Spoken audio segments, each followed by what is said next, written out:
Now that the motherboard's installed, you may be tempted to start plugging power, but what I'm going to do is I'm going to wait for power until everything's installed, just so I don't have to weasel my way around the cables, if you will. So in this case, what I'm going to do is I'm going to be installing my hard drives into this back bay right over here. Hard to see, but that's where I'm going to be installing it. So let's just adjust the tripod a little bit. So what's really nice about this case is this bottom part over here is where my power supply is going to go, and just to try to separate as much as I can for heat and sound and all that, I'm just going to be putting my single, I'll show it to you, 1 terabyte Western Digital SATA drive, 32 megabytes of cache. So we'll go ahead and pull that out, and then you have four drives that you can put in here. Now that I've successfully installed the hard drive, we're just going to put this back in.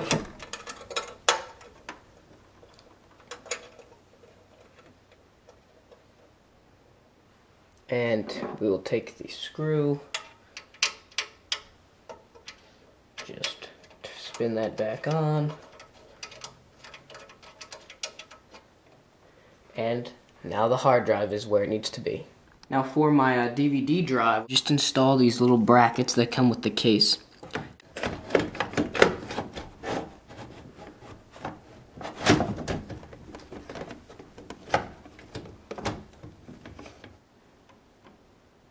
So now I am going to install my NVIDIA GeForce 260 graphics card. This is a long card, so I'm going to have to remove this hard drive bay to have enough room to fit it in. I'm pretty sure I'll be able to put that hard drive bay back in after the installation is complete.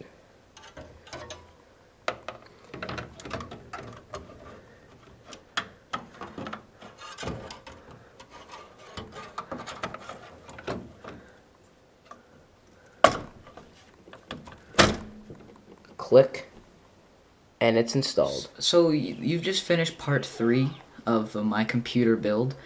I'm happy that you joined me as I went from the components on a table to a few weeks later. When I'm recording this I'm just concluding it, of course. I've actually had the build done for a while. Right now you should see some pictures rolling of the final product. Now I'm sorry that I couldn't show you, of note, I didn't show you installing the power supply or plugging those cables in, and I didn't show you cable management. One of the reasons was I couldn't really get a good camera angle, and also because it just took a really long time for me to get it. I didn't buy a modular power supply, which if I could go back I would change that, I would have done that, so I wouldn't have those extra power cables that I'm not even using cluttering up my case.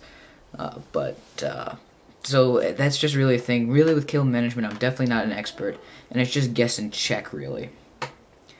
I'm glad that you've watched this video. For more of my content, you can go to youtube.com/therevived1, and please subscribe if you haven't already. It really helps me out. Also, when you're watching these videos, if you rate them, you comment on them, favorite them, that really helps me out. It makes me feel good about the content I'm putting up, because, of course, there are people that are trying to bring me down, so it's always nice to read the nice things. Again, twitter.com/blue42richman for exclusive content. Thanks a lot, guys.